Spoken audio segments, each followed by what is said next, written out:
মরণে আজরাইল আসিয়া বলিবে চলো হে মরণে। সম্মানীয় শ্রদ্ধেয় সুযোগ আজকের সভার সম্মানিত সভাপতি মহাশয়, সামনে উপস্থিত দিনদার ইমানদার পরহেজগার মুসল্লিন ইকরাম, সমস্ত তারিফ আল্লাহ সুবহানাহু ওয়া তাআলার। তিনি প্রশংসা দাবি রাখেন তিনি আমাদের হায়াত মওতের মালিক। তিনি আমাদের প্রশংসা দাবি রাখেন তিনি আকাশ ছত্রের মালিক। তার প্রশংসা করে আমরা শেষ করতে পারবো না। তাই সংক্ষিপ্ত প্রশংসা আল্লাহর দেওয়া একটি লাভ যে দাঁড়াই সবাই আমরা প্রশংসা করি, সবাই বলি আলহামদুলিল্লাহ। তারপরে পরে আমাদের ধর্মের গুরু, ধর্মের নেতা, নিষ্পালঙ্ক মহাপুরুষ, মহানির্ভেজাল বৈজ্ঞানিক 570 খ্রিস্টাব্দে মা আমিনার গর্ভে মক্কা নগরে মা আমিনা লাল নবী মাক্কি, নবী মাদানী, নবী মুহাম্মদ রাসূলুল্লাহ সাল্লাল্লাহু আলাইহি ওয়াসাল্লামের প্রতি শতকোটি শান্তির ধারা বিবর্ষিত হোক। আল্লাহুম্মা সাল্লি আলাইহি আল্লাহুম্মা বারিক আলাইহি। আজকে স্টেজে উপস্থিত হওয়ার পর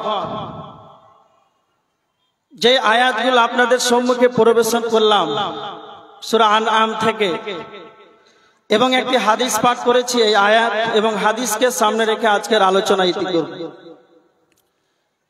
মাইকমান ভাই আওয়াজ টানছে, গলা শুকিয়ে গেল, কি করতে হবে আপনি দেখেন, শুকিয়ে যেছে কেন?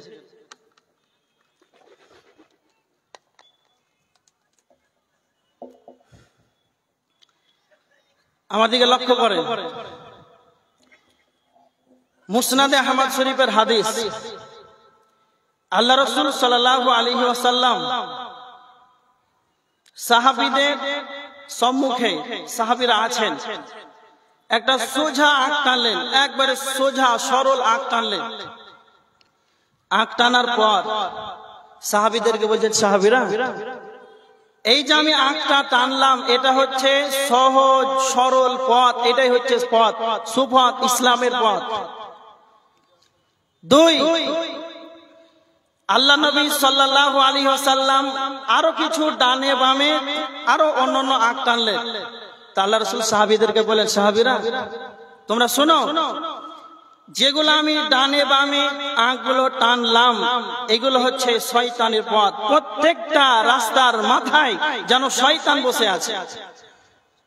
তা আল্লাহ রাসূল বুঝাতে চাইলেন এটাই, তোমরা ইসলামের পথে চলো, এটাই হচ্ছে সহজ সরল পথ, এর ওপর দিয়েই তোমরা চলবে, ডানে বামে তোমরা যাবে না। যদি যাও তাহলে তোমরা শয়তানের অনুসরণ করবে। এবার দেখেন হাদিসটি বলার পরে শেষ অংশে আল্লাহ রাসূল সাল্লাল্লাহু আলাইহি ওয়াসাল্লাম সূরা আনআমের 153 নম্বর আয়াত তেলাওয়াত করে শোনালেন। আল্লাহ নবী সাল্লাল্লাহু আলাইহি ওয়াসাল্লাম আয়াতটি পাঠ করলেন।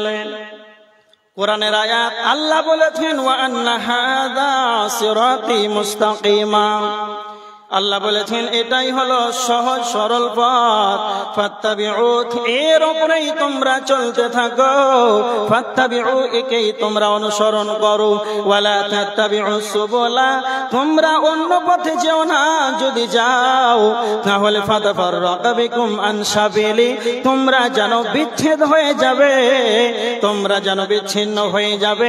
এই জন্য বিশ্বনবী আয়াতটিকে পাঠ করে শুনিয়ে দিলেন। তার মানে এবার দেখেন, যারা এই সোজা সরল পথটাকে বাদ দিয়ে ডানে বামে যারা ঢুকে যাবে তারা হলো সেইগুলো দল, সেইগুলো রাস্তা হলো শয়তানের রাস্তা। সেই দিকে যদি চলে যায় তাহলে জাহান্নাম ছাড়া তাদের কোনো গতি ছাড়া উপায় নাই।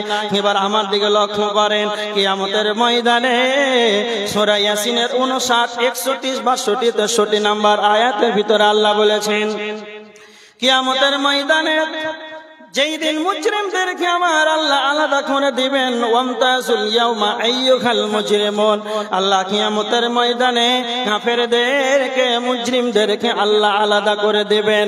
আর আলাদা করে দেওয়ার পর আল্লাহ বলবেন, আলাম আহাদ ইলাইকুম ইয়া বানি আদমা, হে বানি আদমের দল, আমি কি তোমাদের বলিনি আল্লাহ তা'বুদু শাইতান, তোমরা শয়তানের পদঙ্ক করবে না, তোমরা শয়তানের পদঙ্ক করবে না। কেন? ইন্নাহু লাকুম আদুউম মুবিন, শয়তান তোমাদের প্রকাশ্য দুশমন, এই কারণে তোমরা শয়তান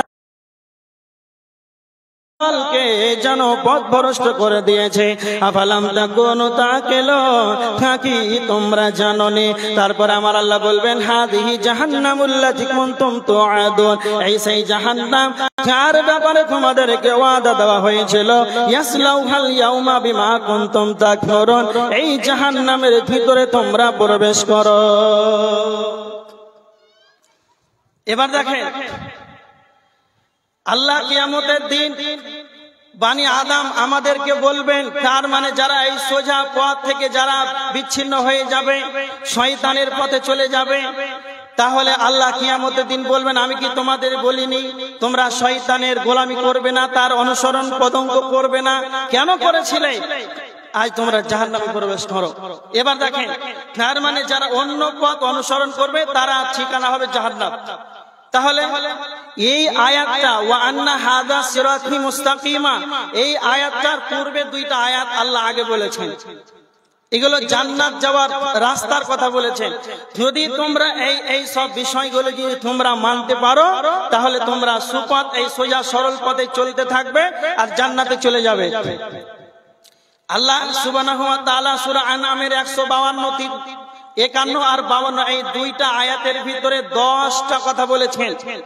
হে নবী, কুল তাআলাউ আতলু মা হাররামা রাব্বুকুম আলাইকুম, হে নবী মুহাম্মদ আমার গোলামদেরকে আপনি শুনিয়ে দেন ওই সব বিষয়গুলো আমি রক্ষাদের জন্য যেইগুলো হারাম করে দিয়েছি, সেইগুলো থেকে তোমরা তাদেরকে, আল্লাহর নবীকে বলছেন, তাদেরকে তুমি বলে দাও ওই সব বিষয় যেগুলো আমি রক্ষাদের জন্য হারাম করে দিয়েছি। তাহলে 10টা হারামের কথা বলেছেন। আর প্রথম নাম্বার আমার রব আল্লাহ বলেছেন, আল্লাহ তুশরিকু বিহি শাইয়া, আল্লাহ বলেছেন আমার সঙ্গে যেন শিরকের মতন গুনাহটা না করে, আমার সঙ্গে যেন অন্য কাউকে অংশীদার না বানায়। একটা কথা মনে রাখবেন, আল্লাহ এখানে জান্নাত যাওয়ার কথা বলছেন, যদি শিরক না করে তাহলে জান্নাতে চলে যাবে, সোজা এই সরল পথে চলে যাবে। কি সেটা সরল পথ? তো প্রথমেই বলছেন যে তোমরা শিরকের মতন গুনাহটা করবে না। মুসলিম শরীফের হাদিস, হাদিস নাম্বার 50, মুআয বিন জাবাল আল্লাহ রাসূল সাল্লাল্লাহু আলাইহি ওয়াসাল্লাম একই সওয়ারির উপরে আছেন। খুব ভালো করে শুনেন, মুআয বিন জাবাল বিখ্যাত সাহাবী, তিনি বলছেন যে আমি আল্লাহর নবীর সওয়ারির উপরে আছি। সেই সময় আল্লাহর নবী মুআয বিন জাবালকে বলছেন, ইয়া মুআয, তিন বার করে বিশ্বনবী মুআয বিন জাবালকে বললেন ইয়া মুআয, সঙ্গে সঙ্গে মুআয বিন জাবাল ইশারা দিলেন, লাব্বাইকা ইয়া রাসূলুল্লাহি ওয়া সা'দাইক, উপস্থিত রয়েছে আল্লাহর নবী, আপনি কি বলছেন বলেন। তখন আল্লাহর নবী মুআয বিন জাবালকে বললেন, হাল তাদরি মা হাক্কুল্লাহি আলাল ইবাদ, আল্লাহ তার বান্দার প্রতি কি হক রাখেন। তখন মুআয বিন জাবাল বললেন, আল্লাহু ওয়া রাসূলুহু আ'লাম, আল্লাহর নবী এবং আল্লাহ ভালো জানে, এ ব্যাপারে আমার জানা কিছুই নাই। তখন নবীজি বললেন, ফা ইন্না হাক্কাল্লাহি আলাল ইবাদ, আল্লাহ তার বান্দার প্রতি হক রাখেন, আইয়াবুদুহু ওয়া লা ইউশরিকু বিহি শাইয়া, আল্লাহ সুবহানাহু ওয়া তাআলা তার বান্দার প্রতি হক রাখেন যে গোলাম আমারই দাসত্ব করবে। নবীজি বললেন, তারা আমরা আল্লাহর গোলামি করব, ইবাদত করব, এটা আল্লাহর হক। দ্বিতীয় নাম্বার, ওয়ালা ইউশরিকু বিহি শাইয়া, তারা যেন শিরকের মতন যেন গুনাহটা না করে, শিরকের যেন আল্লাহর সঙ্গে কাউকে অংশীদার না বানায়। শিরক কত বড় গুনাহ, শিরক কত বড় গুনাহ, বিশ্বনবী মুআয বিন জাবাল রাদিয়াল্লাহু তাআলা আনহুকে, মুআয বিন জাবালকে বলছেন, মুআয তুমি শুনে রেখে দাও, 10টা কথা বলেছিলেন, তার ভিতরে একটা হলো লা তুশরিকু বিল্লাহি শাইয়া, আল্লাহর সঙ্গে অন্য কাউকে অংশীদার বানাবে না, এমন আল্লাহর সঙ্গে অন্য কাউকে অংশীদার বানাবে না। ওয়া ইন কুতিলতা আও হুররিকতা, বিশ্বনবী বলছেন মুআয তোমাকে যদি কেটে কেটে যদি পিস বানিয়ে দেওয়া হয়, তোমাকে যদি আগুনে যদি জ্বলে পড়ে যেতে হয়, আগুনের ভিতরে যদি তোমাকে ফেলে দেওয়া হয়, তারপরে তুমি আল্লাহর সঙ্গে অংশীদার কাউকে করবে না। ইব্রাহিম নবীকে আগুনের ভিতরে যেতে হয়েছিল, তার মানে তোমাকে যদি চলে যেতে হয়, তারপরে তোমাকে কেটে কেটে যদি পিস বানিয়ে দেওয়া হয়, তাহলে তারপরেও আল্লাহর সঙ্গে অন্য কাউকে অংশীদার করবে না। ভারতবর্ষের মাটিতে এখন বর্তমান বিভিন্ন জায়গাতে শোনা যায় হিন্দুত্ববাদীরা বলে, বল জয় শ্রীরাম বল, না হলে তোকে পিটিয়ে মেরে শেষ করে দেব, তোকে একবারে কতাল করে দেব। তারপরে যদি আপনাকে জোর জবরদস্তি করা হয়, বল জয় শ্রীরাম বল, বল জয় শ্রীরাম বল, না হলে তোকে মেরে দেব। ওই জায়গায় যদি আপনি আল্লাহর উপরে ইখলাস রাখেন, তাওহীদ, সেটা যদি আপনি ঠিক থাকেন, রেখে আল্লাহকে ঈমানের সঙ্গে বিশ্বাস করে সেই জায়গাতে যদি আল্লাহর সঙ্গে কাউকে অংশীদার না বানান, যদি আপনাকে তারা মেরে দেয়, যদি আপনাকে পুড়িয়ে দেয়, যদি আপনাকে কেটে কেটে পিস বানিয়ে দেয়, তারপরেও যেন আপনি মরে যাবেন, শহীদের দরজা পেয়ে যাবেন, জান্নাতে চলে যাবে। তার জন্য বিশ্বনবী বলেছেন মুআয বিন জাবালকে, যদি তোমাকে কেটে দেওয়া হয়, তারপরে তুমি শিরকের মতন গুনাহটা করবে না, শিরকের গুনাহ করবে না। জয় শ্রীরাম বলছে একবারে দৃঢ় বিশ্বাস যে আমাদের রব আল্লাহ, ইখলাস রাখতে হবে, কিন্তু এই বলা যাবে না, শিরকি বাক্য উচ্চারণ করা যাবে।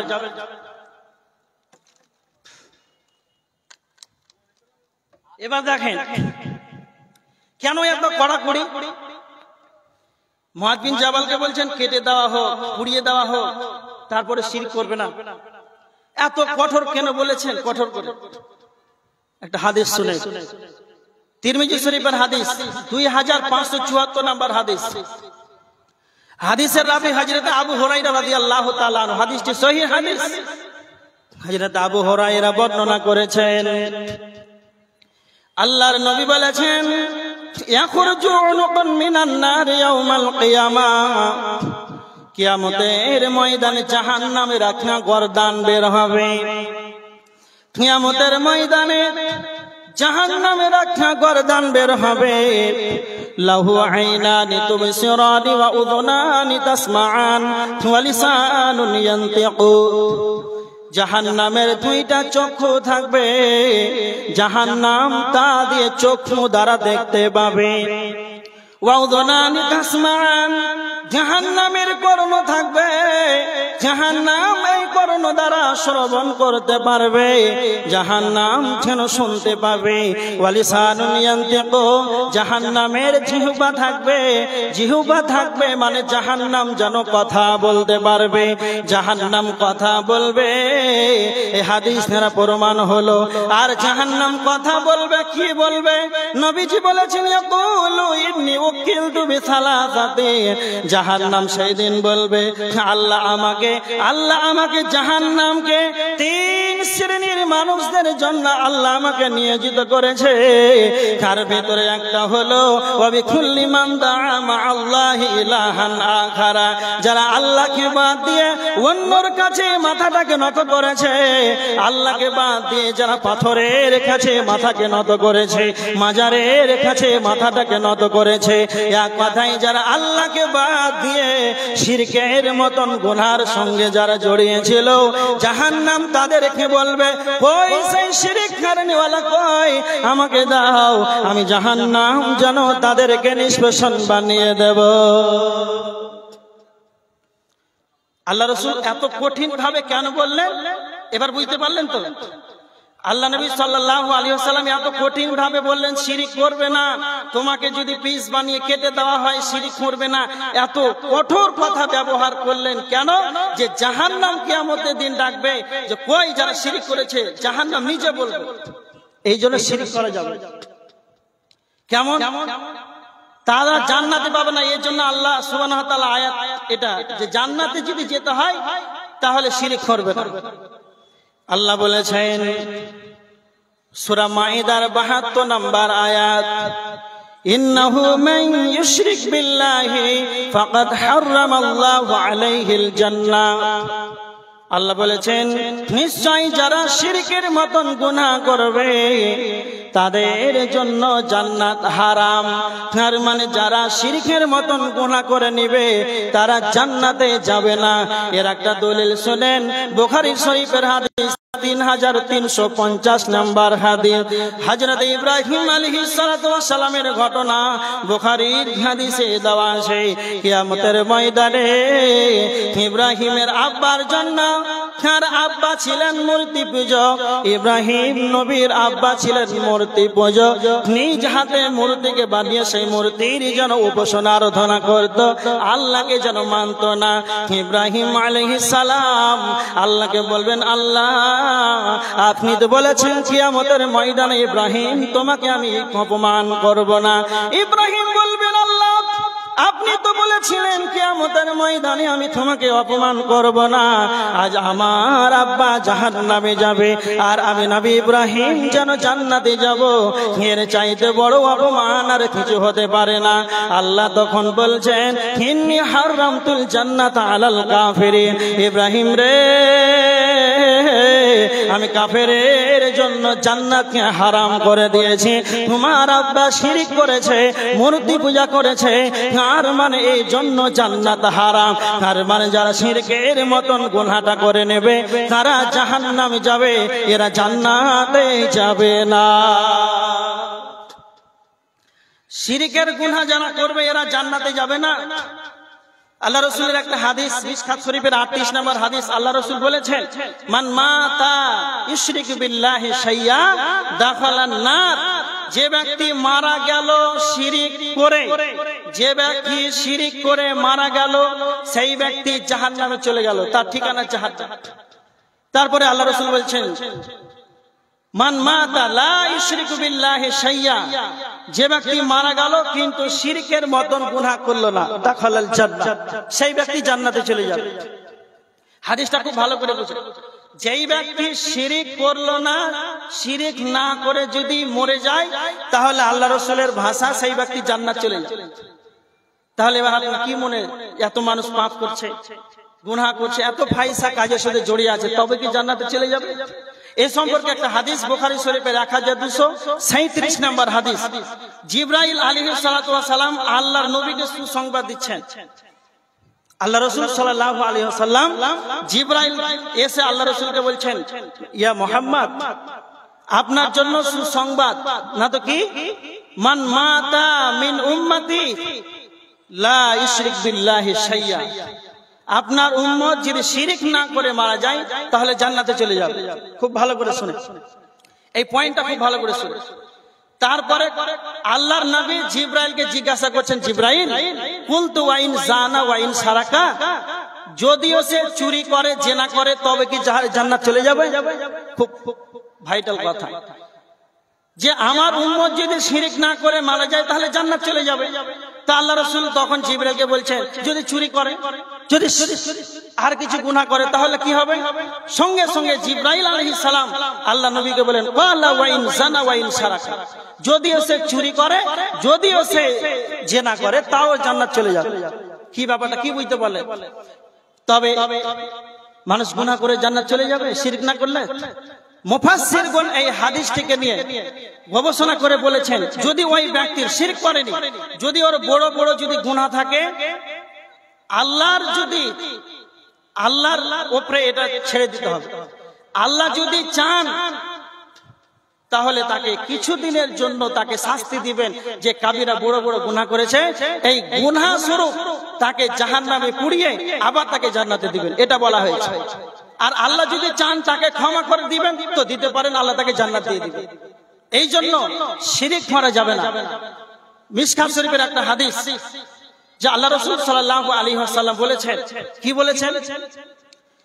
হাদিসে কুদসি স্বয়ং আল্লাহ বলছেন, হে বানি আদম, তোমরা যদি পাপ করতে করতে গুনাহ করতে করতে যদি আসমানের কিনারা পর্যন্ত পৌঁছে যাও, মেঘমালা পর্যন্ত পৌঁছে যাও, এমন কি দুনিয়া পরিমাণ যদি তোমরা গুনাহ করো, আর ওই পাপের ভিতরে যদি শিরিক না থাকে, তাহলে আমি আল্লাহ তোমাদেরকে ক্ষমা করে দেব।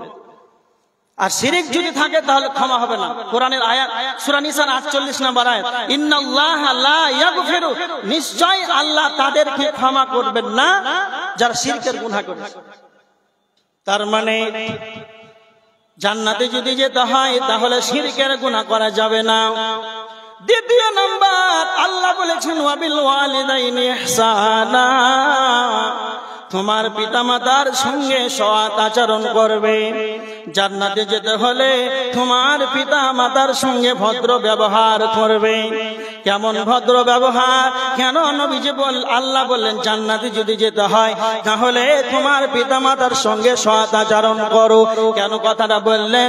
তিরমিজি শরীফের 1899 নম্বর হাদিস, আল্লাহর নবী বলেছেন, রিজার রব্বি ফি রিজাল ওয়ালিদে ওয়া শাকাতুর রব্বি ফি শাকাতিল ওয়ালিদে। আল্লাহ যদি তোমার পিতামাতা যদি তোমার উপরে সন্তুষ্ট থাকে, তোমার মা বাপ যদি তোমার উপরে রাজি থাকে রে, তবে তোমার আল্লাহ তোমার উপরে রাজি আছে। আর যদি তোমার পিতামাতা যদি তোমার উপরে রাগান্বিত হয়ে থাকে, তোমার মা বাপ যদি তোমার উপরে নারাজ থাকে, তোমার আল্লাহ তোমার উপরে নারাজ থাকবে। এই জন্য জান্নাতে যেতে হলে পিতামাতার সঙ্গে সৎ আচরণ করবে। আমার আল্লাহ বলেছেন সূরা বানী ইসরাঈলের 23 নম্বর আয়াত, ওয়া কাদা রাব্বুকা আল্লা তা'বুদু ইল্লা ইয়্যাহু ওয়া বিল ওয়ালিদাইনি ইহসানা। আমার আল্লাহ বলেছেন, তো আমার আল্লাহ নির্দেশ দিয়েছেন, বান্দা তোমরা আমাকে ছাড়া অন্য কারো ইবাদত করবে না, আর আমার ইবাদতের পরে তোমরা তোমার পিতামাতার সঙ্গে সৎ আচরণ করবে, তোমরা তোমার পিতামাতার সঙ্গে ভদ্র ব্যবহার করবে। আল্লাহর নবী আল্লাহ সুবহানাহু ওয়া তাআলা বলেছেন কিভাবে তোমার পিতামাতার সঙ্গে আচরণ করবে। ইম্মা ইয়াবলুগান্না ইনদাকাল কিবারি আহাদুহুমা আও কিলাহুমা ফালা তাকুল লাহুমা। আল্লাহ বলেছেন তোমার পিতামাতা যদি অসুস্থ হয়, অসুস্থ অবস্থায় যদি পড়ে থাকে, তোমার আব্বা মা যদি বার্ধক্যতে যদি উপনীত হয়ে যায়, তোমার আব্বা মা যদি বুড়ি হয়ে যায়, তোমার পিতামাতার চিকিৎসার ব্যবস্থা করো, ওষুধ বড়ির ব্যবস্থা করো, তোমার পিতামাতার সৎ আচরণ করো, তোমার মায়ের সঙ্গে ভদ্র ব্যবহার করো। এই অবস্থায় তোমার আব্বা হোক কিংবা মা হোক, উভয় যদি অসুস্থ হয়ে যায়, বার্ধক্য যদি উপনীত হয়ে যায়, তবে তোমার পিতামাতার সঙ্গে সৎ ব্যবহার করো। আমার আল্লাহ এখানে বলছেন ওয়ালা তানহারহুমা, তোমার পিতামাতা যদি বার্ধক্যে উপনীত হয়ে যায়, তোমরা মনে রেখে দাও, তারপরে তোমার মা বাপকে ও শব্দটি বলিও না, ভর্ৎসনা করে কথা বলিও না, তোমার মায়ের সঙ্গে শিষ্টাচার পূর্ণ কথা বলো, তোমার মায়ের সঙ্গে তুমি জোর কণ্ঠে কথা বলবে না। তারপরে আমার আল্লাহ বলছেন ওয়াকুল্লাহুমা কাওলান কারীমা, তোমার পিতামাতার সঙ্গে তুমি কিভাবে কথা বলবে, না তো নরম নরম নরম ভাষায় কথা বলো। তুমি কোটি কোটি টাকার মালিক হও, তুমি প্রধানমন্ত্রীও যদি হয়ে যাও, প্রাইম মিনিস্টার হও, যে কোনো তুমি দপ্তরের কোটি টাকার মালিক হও, তারপরে তুমি তোমার মায়ের ছেলে, তোমার মায়ের সামনে তুমি জোরে কথা বলার ক্ষমতা দেয় না। পিতামাতা কাকে বলা হয়? পিতামাতার কতটা মর্যাদা রয়েছে, পিতামাতার কতটা সম্মান ইজ্জত আমার আল্লাহ দিয়েছে। এক হাদিস শুনেন, মিশকাত শরীফের 60 নম্বর হাদিস, আল্লাহর নবী বলেছেন ওয়ালা তাউকান্না ওয়ালিদাইকা ওয়া ইন আমরাকা আন তাখরুজা মিন আহলিকা ওয়া ওয়া মালিকা, তোমার পিতামাতা যদি তোমাকে বলে আব্দুল কাইয়ুম তুমি বাড়ি ঘর ছেড়ে, তোমার সন্তান আদি ছেড়ে, তোমার পরিবার ছেড়ে, সম্পদ ছেড়ে তুমি বাড়ি থেকে বেরিয়ে যাও, তাহলে তুমি ওইভাবেই বেরিয়ে চলে যাবে। তোমার মা বাপকে তুমি আবার দ্বিতীয় কথা বলার পারমিশন আল্লাহ দেয় নাই। কেন মা বাপ, কেন আব্বা আমি কেন বাড়ি থেকে চলে যাব, মা আমি কি দোষ করেছি কেন বাড়ি থেকে চলে যাব, এই রকম ভাবে প্রশ্ন করার অনুমতি নবীজি আর দেয় নাই। তোমার মা বাপ যদি তোমাকে বলে বাড়ি থেকে বেরিয়ে যাও, তবে তুমি বাড়ি থেকে বেরিয়ে যাবে, দ্বিতীয় প্রশ্ন করা যাবে না। এর নাম হলো পিতামাতা। এজন্য আমার রব বলেছেন যদি তোমরা জান্নাতে যেতে চাও তাহলে তোমরা পিতামাতার সঙ্গে সৎ আচরণ করবে। তোমার পিতামাতার সঙ্গে সৎ আচরণ করবে। এই অবস্থাতেও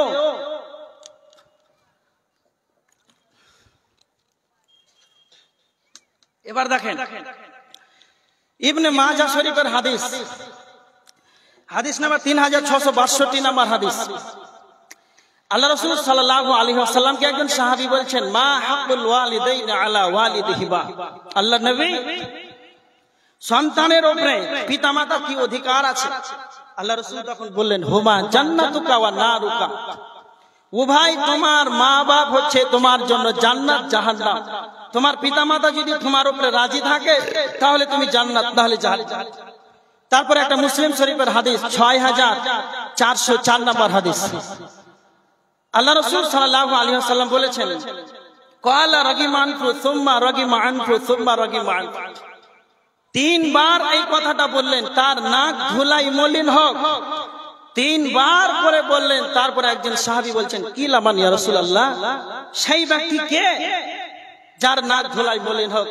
আল্লাহ রাসূল বলেন ক্বালা মান আদরাকা আবাওয়াইহি ইনদাল কিবারি আহাদুহুমা আও কিলাহুমা, তার পিতামাতা যদি অসুস্থ অবস্থায় থাকে, তার পিতামাতা যদি বার্ধক্যে উপনীত হয়, আর যদি সেবা আদর যত্ন দেখাশোনা না করে, ফালাম ইয়াদখুলিল জান্নাহ, সে ব্যক্তি জান্নাতই পাবে না। মোট কথা বুঝলেন? আল্লাহ বলছেন জান্নাতে যদি যেতে হয় সোজা সরল পথে, তাহলে তোমার পিতামাতার খিদমত করো, পিতামাতার ইহসানি করো। আর এখানে বলছেন যে করবে না, আল্লাহ রাসূল বলেন ফালাম ইয়াদখুলিল জান্নাহ, সে জান্নাতই পাবে না। খুব হুঁশিয়ার, পিতামাতাকে জোরে কথা বলা যাবে না, খুব ভালো করে সাবধান। এখন পিতামাতার উপরে খুব চলছে। তিরমিজি শরীফের একটা হাদিস এসেছে 2211 নম্বর হাদিস। আল্লাহ রাসূল বলেছেন এমন একটা যুগ আসবে, এমন একটা সময় আসবে, সেই সময় আক্কা উম্মাহু ওয়া আদনা সাদিকাহু ওয়া আকসা আবাহু, পিতামাতাকে জোরে জোরে কথা বলবে, পিতামাতাকে দূরে ঠেলে দিবে, ওয়া আদনা সাদিকাহু, আর বন্ধুদেরকে কাছে করে নিবে, বন্ধুদেরকে। এই হাদিসটা আপনারা কতদূর বুঝতে পারলেন? দেখতে পাচ্ছেন বর্তমান সময় বন্ধুর সময়, বন্ধুকে অনেক সময় দেয়, বন্ধুর সঙ্গে চলাফেরা একবারে আসলে মুরগা ভাত, আর মায়ের জন্য একটা গ্যাসের বড়ি জুটছে না। এটাই নবীজি বলেছেন এমন একটা যুগ আসবে, পিতামাতাকে দূরে ঠেলে দিবে আর বন্ধুদেরকে কাছে করে নিবে। বর্তমান সময় এটাই হচ্ছে বাস্তব। তার মানে আল্লাহ বলছেন যদি তোমাদেরকে জান্নাতে যেতে হয় তাহলে তুমি তোমার পিতামাতার সঙ্গে সৎ আচরণ করো।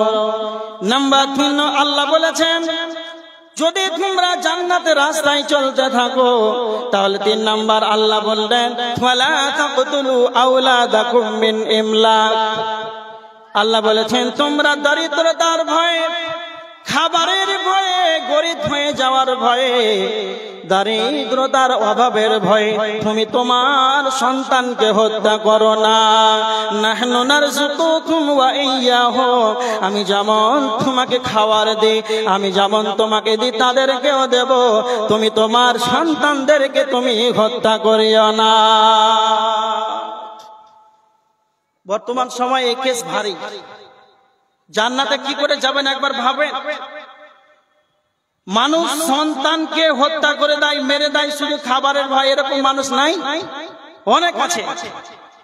আল্লাহ বলেছেন ওয়ামা মিন দাব্বাতিন ফিল আরদি ইল্লা আলাল্লাহি রিজকুহা, সূরা হুদের 6 নম্বর আয়াতে আমার আল্লাহ বলেছেন, পৃথিবীর বুকে বিচারণকারী এমন কোন প্রাণী নাই যা আমার কাছে তার খাবারের তার খাবারের দায়িত্ব আমার কাছে নাই, সবার খাবার দায়িত্ব আমার কাছে রয়েছে।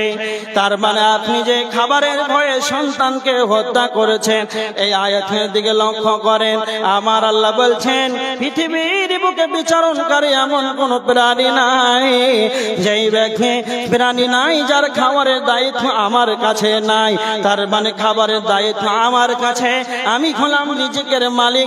আল্লাহ সবাইকে যেন রিজিকের মালিক। আল্লাহ রিজিক দেয়। যারা আসমানের নিচে, পাহাড়ের গুহায় এমন এমন প্রাণী আছে যারা কুইন্টালের উপরে 1 কুইন্টালের উপরে খাবার খায়। এত বড় বড় প্রাণী আছে, পিপিলিকা থেকে ডাইনোসর পর্যন্ত, ডাইনোসর থেকে হাতি, বড় বড় প্রাণী রয়েছে। আফ্রিকার জঙ্গলে চলে যান, কত বড় বড় ক্ষুদ্র থেকে বিরহাত বড় বড় প্রাণী রয়েছে। তো আমার আল্লাহ বলছে, তারা যেন 3 বার খাবার পায়, তারা যেন দিনে 3 বার পেট ভর্তি খাবার পায়। তারপরেও তাদের দিকে তুমি তাকাও না, যেই প্রাণীগুলো কুইন্টাল খাবার খায়। আর তুমি যে তোমার সন্তানকে খাবারের ভয়ে তুমি যে হত্যা করেছো, তোমার ছেলেটা তোমার কি খাবে? না তো সে দুনিয়াতে আসলে খুব বেশি যদি খায় 250-250 গ্রামের চাউলের ভাত খাবে। তারপরে তুমি কেন তোমার সন্তানদের কেন তোমরা হত্যা করেছো? তুমি কি রিজিকের মালিক? তুমি মনে মনে ভাবো। আল্লাহ সুবহানাহু ওয়া তাআলা সূরা জারিয়াতের 58 নম্বর আয়াতের ভিতরে আল্লাহ বলেছেন, ইন্নাল্লাহা হুয়ার রাজ্জাক। আল্লাহ বলেছেন, নিশ্চয় আল্লাহ হলেন রিজিকের মালিক। রিজিকের মালিক পৃথিবীর কারো নাই, কেউ নাই। পৃথিবীর কেউ কোনোদিন কাউকে খেতে দিতে পারে না। আমার কাছে ভালো করে শুনেন, রিজিকের মালিক হলেন আল্লাহ। রিজিক দিবেন কে? না তো আল্লাহ। এটা আমাদেরকে বিশ্বাস করতে হবে। কিন্তু আপনার দ্বারাতে আপনাকে আমাকে খাবার দেবে। এবার দেখেন, আপনি যে খাবারের ভয়ে আপনার সন্তানকে হত্যা করলেন, আপনি যে খাবারের ভয়ে সন্তানকে হত্যা করেছে, তাহলে আল্লাহ রিজিকের মালিক হবে কেন আপনার ভয় হয়? এবার দেখেন, এমন একদিন সময় আপনার আমার এমন একটা দিন সময় যেন অতিবাহিত হয়েছে, জানো দৌলত হাটে যেন গরুর মাংস দিয়ে যেন বিরিয়ানি রান্না হয়েছে। এত সুন্দর সেন্ট করেছে, ইচ্ছা বড় বড্ড ইচ্ছা হয় বিরিয়ানি খাবো, কিন্তু পকেটে দেখি যেন কোনো রকমের কোনো টাকা নাই। তখন আপনার মনে হয় যেন আমার বিরিয়ানি খাওয়ার খুব যেন ইচ্ছা হয়। তার পকেটে যেন হাত ভরে দেখলেন 100 টাকার একটা নোট নাই, নচে দেখ মেলের যেন বিরিয়ানি হবে না। এই অবস্থায় একদিন সময় কেটেছে। সবার জীবনে কাটতেও পারে এমন একটা সময় আমার আপনার জীবনে যেন অতিবাহিত হয়ে গেল। এমন একটা সময় হয়ে গেল, তোমার যখন বিবাহ হলো, তোমার স্ত্রী তোমার বাড়িতে এলো, তোমার দ্বারাতে তোমার স্ত্রী তাওয়ার খাবার পায়। যখন কিছুদিন যাবত 2 বছর 2.5 বছর গেল, তোমার যেন একটা সন্তান হলো, তোমার দ্বারা তোমার সন্তান যেন তোমার খাবার পায়। তারপরে কিছুদিন হলো, আপনি 5 ছেলের বাবা হয়ে গেলে, আপনার দ্বারাতে আপনার স্ত্রী খাবার পায়, আপনার 5টা ছেলে খাবার পায়। তারপরে যেন আপনার মা বাপ যেন বুড়িয়ে গেল, আপনার মা বাপ যেন বুড়িয়ে গেল। আপনার মা বাপ যখন বুড়িয়ে গেল, ইনকাম করার ক্ষমতা নাই, খেতে খাওয়ার ক্ষমতা নাই, তখন কি না তো আপনি আব্বা মাকে বলছেন, পিতা মাতাকে, মা আব্বা তুমি আমার দিকে খাবে। তার মানে তখন বার্ধক্য অবস্থায় তোমার মা বাপ তখন তোমার দিকে খায়। তার মানে হলো 5 জন 6 জন, এদিকে 2 জন 8 জন হয়ে গেল। যখন তোমার পিতা যখন অসুস্থ অবস্থায় পড়ে গেল, তোমার মায়ের যেন প্যারালাইস হয়ে গেল, উল্টে পড়ে গেল, তোমার বোনদের বাড়িতে ফোন করে জানিয়ে দিলে মাকে যেন প্যারালাইস হয়ে গিয়েছে, মার চলতে পারছে না। তোমার 4টা বোন যেন তোমার বাড়িতে এলো তোমার মাকে দেখতে, তবুও তোমার বাড়িতে এসে সে রিজেক্ট পেল। তোমার বোনের সঙ্গে তোমার 4 বোনের 2টা করে ছেলে, তোমার 8টা যেন ভাগনা এসেছে। তারপরে তোমার বাড়িতে এসে খেলো, তারপরে 16, 17, 18 জন ব্যক্তি যে খেলো। তুমি কি কোনোদিন ভেবেছো তোমার 1 প্লেট বিরিয়ানির টাকা দৌলত হাটে জুটল না? আর তোমার দ্বারাতে এখন 16, 17, 20 জন ব্যক্তি যেন খায়। তো আমার আল্লাহ বলছেন, বান্দারে ইন্নাল্লাহা হুয়ার রাজ্জাক যুল কুওয়াতিল মাতিন, নিশ্চয় আমি রব তোমাদের রিজিকের মালিক। কি বুঝতে পারলেন? আল্লাহ হলেন রিজিকের মালিক, আল্লাহ হলেন আমাদের রিজিকের মালিক, আমাদেরকে আমাদের দাতে দিবেন, এমনিতেই দিবেন না। তারপরে যদি যারা লাইগেশন করছেন খুব ভালো করে সতর্ক থাকে, যারা লাইগেশন করছেন যে আর বাচ্চা নিব না, একবারে অপারেশন করে নিলেন, ফিতা কেটে দিলেন, আর সন্তান হবে না, চিরজীবনের মতন সন্তান একবারে বন্ধ করে দিলেন, স্ত্রী পাপ হবে, গুনাহ হবে। আপনি 2 বছর, 2.5 বছর, 5 বছর পরে সন্তান নেন, একটু লেট সমস্যা আছে, অসুবিধা আছে, 5 বছর পরে নেন, কিন্তু আপনি একবারে সরাসরি কেটে বন্ধ করে দিলেন, এই পারমিশন দিলেন কে? একটা হাদিস শুনেন, বুখারী শরীফের 4477 নম্বর হাদিস। আল্লাহর নবী সাল্লাল্লাহু আলাইহি ওয়াসাল্লামের কাছে একজন সাহাবী এসে বলছেন, আল্লাহর নবী, আইয়ুয যামবি আ'যাম ইনদাল্লাহ, আল্লাহর নিকটে সবচাইতে বড় পাপ কোনটি? তখন আল্লাহ রাসূল বললেন, আল্লাহর সঙ্গে শিরক করা, আল্লাহর সঙ্গে অন্য কাউকে অংশীদার করা, এটা যে সবচাইতে বড় পাপ। তখন সাহাবীটি মনে মনে ভাবছে, হ্যাঁ সত্যি তো, এটা সবচাইতে বড় পাপ। তখন সাহাবীটি বলছেন, সুম্মা আইয়ুন, তারপরে কোনটি আল্লাহ রাসূল? এরপরে কোনটি সবচাইতে বড় পাপ? তখন আল্লাহ রাসূল বললেন, ওয়ান তাকতুলা ওয়ালাদাকা তাখাফু আন ইউতামা, যারা খাবারের ভয়ে, দারিদ্রতার অভাবের ভয়ে যারা সন্তানকে হত্যা করে, পৃথিবীতে দ্বিতীয় বৃহত্তম বড় পাপ, আল্লাহর সঙ্গে শিরক করা সবচাইতে বড় পাপ। তারপরে পরেই সবচাইতে দ্বিতীয় বিশ্বের বড় মহাপাপ হচ্ছে সন্তানকে হত্যা করা। আপনি যে লাইগেশন করলেন, সন্তান বন্ধ করলেন, এটা সন্তান হত্যা নয়? এটা যদি সন্তান হত্যা না হয়, তাহলে আর সন্তান হত্যা কোনটা? আপনি নিজে আমাকে বুঝিয়ে দিবেন।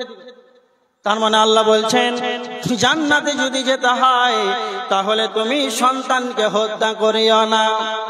কারণ তুমি যখন তোমার সন্তানকে হত্যা করলে, তখন তুমি যে রিজিকের মালিক আমি রব, তুমি যেন আমাকে অস্বীকার করেছ। এই জন্য আমার আল্লাহ বলেছেন, জান্নাতে যদি যেতে হয় তাহলে যেন সন্তান হত্যা করা যাবে না। নাম্বার 4, ফালা তাকরাবুল ফাওয়াহিশা মা যাহারা মিনহা ওয়া মা বাতান। আল্লাহ বলেছেন, প্রকাশ্যে হোক কিংবা গোপনে হোক, তোমরা ফাহিশার কাজের কাছে যাবে না। ফাহিশা এটি হলো আরবি শব্দ, কোরআনের আয়াত, আল্লাহর শব্দ। আল্লাহ বলেছেন ফাহিশা কাজের কাছে যাবে না। এর ভিতরে যতগুলো নোংরা কাজ আছে, পাপাচার কাজ আছে, মদ, তাস, জুয়া, লটারি, ক্যারাম বোর্ড, ঘৃণা, ব্যভিচার, যতগুলো পাপের আঁকড়া রয়েছে, এই সমস্ত একটাকেই ধরলেন, সেটা হলো ফাহিশা। আমার আল্লাহ এক কথাতেই বুঝাতে চেয়েছেন, ওয়ালা তাকরাবুল ফাওয়াহিশা, তোমরা ফাহিশার কাজের কাছে যাবে না। সূরা বনী ইসরাঈল আমার আল্লাহ বলেছেন, লা তাকরাবুজ জিনা, তোমরা জিনার কাছে যাবে না, তার ধারের কাছে যাবে না। তার মানে আল্লাহ পাপের কাছে যেতে নিষেধ করেছেন। যেখানে ড্যান্স চলবে, মেয়েদের ড্যান্স চলবে, যেখানে চলবে ভিডিওর হল চলবে, সিনেমা চলবে, শয়তানের যেগুলো আঁকড়া চলবে, সেখানে তো যাওয়া দূরের কথা, তার ধারের কাছে তুমি যাবে না। আল্লাহ কেন ধারের কাছে যেতে নিষেধ করলেন? কারণটা ভালো করে শুনে নেন। শয়তান নিজে জাহান্নামে যাবে, শয়তান আপনাকে যেন সদা সর্বদা মন্ত্রণা দেবে, সদা সর্বদা যেন আপনাকে সেই বামে যেগুলো নবীজি ডাক টানলে শয়তানের পথে আপনাকে আহ্বান জানাবে। যখন তুমি সেই ব্যভিচারের নিকটে যাবে, যখন তুমি সেই ভিডিওর হলের কাছে যাবে, যেখানে ডান্স চলছে সেখানে যাবে, তুমি যদি ওখানে প্রবেশ নাও করো, তাহলে তোমাকে শয়তান আহ্বান করবে, আরে একবার চলে আয়। যখন চলে এসেছিস আর যেন তুমি বাড়ি ফিরে যেও না, এরপরে তুমি তওবা করে নিবে, আর যেন চিরতরে আর কোনোদিন যাব না। তুমি এইভাবে তওবা করে নেবে, শয়তান আপনাকে যেন খেলা করবে নিয়ে। এই জন্য বলা হয়েছে শয়তান আপনাকে নিচে জাহান্নামে যাবে, আপনাকে যেন সর্বদা চেষ্টায় নিয়োজিত রয়েছে যেন আমি তাকে জাহান্নামের দিকে নিয়ে যাব। এই জন্য আমার আল্লাহ বলেছেন, বান্দারে তোমরা ফাহিশা কাজের নিকটের কাছে তোমরা যাবে না। খুব ভালো করে শুনে, পৃথিবীতে যত পাপের কাজ আছে, যতগুলো পাপ আছে, কোনো পাপই করা যাবে না, ওই পাপের কাছে যাওয়া যাবে না। আল্লাহ একটাই ভাষা ব্যবহার করেছেন, ফাহিশা। একটা উদাহরণ দিলে বুঝতে পারবেন। আপনি যাবেন বাজারে, তরকারি সবজি কিনতে যাবেন, সবজি নেবেন, কি নেবেন? না তো কচু নিলেন, শাক নিলেন, বিভিন্ন রকমের তরকারি নিলেন। আপনি যখন বাজার থেকে বের হন তখন স্ত্রীকে বলছেন যে তাড়াতাড়ি দাও তো, ব্যাগটা দাও, বাজারের ব্যাগটা দাও। এবার বিভিন্ন রকমের তরকারি ওই ব্যাগের ভিতরে ভরা আছে। তবে যদি কেউ জিজ্ঞেস করে এটা কিসের ব্যাগ, তো বলবে এটা শাকের ব্যাগ, কুমড়োর ব্যাগ, বলবে একটাই ভাষায় পার, যেটা বাজারের ব্যাগ। তার মানে এটা বিভিন্ন রকম তরকারি ভরা আছে। পৃথিবীতে যতগুলো পাপ আছে আল্লাহ একটাই ভাষা ব্যবহার করেছেন, ফাহিশা। টোটালটাই বুঝলেন, ফাহিশার কাছে যাবে না, মানে যতগুলো পাপ আছে আল্লাহ একটা কথাই বলে দিলেন, ওয়ালা তাকরাবুল ফাওয়াহিশা মা যাহারা মিনহা ওয়া মা বাতান। সেটা গোপনে হোক কিংবা প্রকাশ্যে হোক, তার কাছে যাবে। যারা পাপের সঙ্গে জড়িয়ে আছে সাবধান। বিভিন্ন পর্যায়ে মোবাইলের দ্বারাই হোক, চলাফেরার মাধ্যমে হোক, যে কোনো কাজে হোক, পাপে জড়িয়ে থাকেন, ইস্তিগফার করেন, তওবা করেন, এই কাজ থেকে ফিরে আসেন, তার নিকটে যাওয়া যাবে না। একটা হাদিস, কোরআনের একটা আয়াত, তার ভিতরে একটা হাদিস এসেছে, বুখারী শরীফের হাদিস 4637 নম্বর হাদিস। আল্লাহ রাসূল সাল্লাল্লাহু আলাইহি ওয়াসাল্লাম অধিক মাত্রায় লজ্জাশীল, আল্লাহর চেয়ে আর কেউ লজ্জাশীল নাই। আল্লাহ হলেন অধিক মাত্রায় লজ্জাশীল।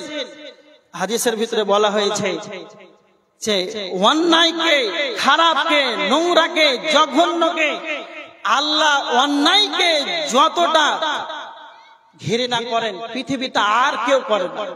তার মানে কি বুঝতে পারলেন? আল্লাহর চেয়ে আর কেউ লজ্জাশীল নাই। অন্যায়কে ঘৃণাকারী আল্লাহর চেয়ে আর পৃথিবীর কেউ নাই।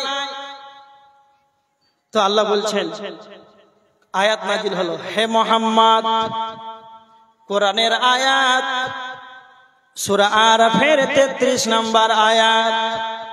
কুল, হে নবী আপনি বলে দেন, ইন্নামা হাররামা রাব্বিয়াল ফাওয়াহিশা মা যাহারা মিনহা ওয়া মা বাতান। হে নবী মুহাম্মদ আপনি বলে দেন, ইন্নামা হাররামা রাব্বিয়াল ফাওয়াহিশা মা যাহারা মিনহা ওয়া মা বাতান। তোমরা পাপের ফাহিশার কাজের কাছে যাবে না। আল্লাহ এগুলো হারাম করে দিলেন। হাররামাত, ইন্নামা হাররামা রাব্বিয়াল ফাওয়াহিশা, আল্লাহ হারাম করে দিলেন পৃথিবীর যত পাপ আছে তার ধারের কাছে তোমরা যাবে না। এগুলো আমি আল্লাহ তোমাদের জন্য হারাম করে দিলাম। সেটা প্রকাশ্যে হোক কিংবা গোপনে হোক, পাপের নিকটে তোমরা যেও না। যদি গেলে তোমরা পাপ করতেই থাকো, পাপের সঙ্গে যদি জড়িয়ে থাকো, পাপ করতে করতে যদি তোমরা পাপটাকে পরিহার না করো, সূরা আনআমের 120 নম্বর আয়াতের ভিতরে আল্লাহ বলেছেন, ওয়াযারু যাহিরাল ইসমি ওয়া বাতিনা। আল্লাহ বলেছেন তোমরা পাপকে পরিহার করো, পাপকে তোমরা পরিত্যাগ করে দাও, পাপকে তোমরা ছেড়ে দাও। যদি কালে পাপকে না ছাড়েন, যদি কালে পাপকে পরিত্যাগ যদি না করে, আমার আল্লাহ বলছেন, ইন্নাল্লাযীনা ইয়াকসিবুনাল ইসমা সায়ুজসাউনা বিমা কানু ইয়াকতারিফুন। আল্লাহ বলেছেন যারা পাপকে ছাড়বে না, আল্লাহ তাদেরকে অতি সত্বর যেন তাদেরকে শাস্তি দেবে। একটা কথা মনে রাখেন, আমরা সবাই জানি আমরা সবাই জানি পাপ করলে জাহান্নামে যাবে, নেকি করলে জান্নাতে যাবে। এটা আমাদের জানা নাই? সবার জানা আছে। এটাই আল্লাহ বলছেন, তোমরা যদি জান্নাতে যেতে চাও তাহলে ফাহিশা তার কাছেও যাবে না, গোপনে হোক প্রকাশ্যে হোক, যে কোনো পথ পন্থায় পাপ করছো সেই পথ থেকে ফিরে আসতেই হবে, নচেত জান্নাতে পৌঁছাতে পারবে না। একটা কথা বুঝালেন? তার মানে ফাহিশার কাজ, নোংরা কাজ ছাড়তে হবে, জান্নাতে যেতে হবে।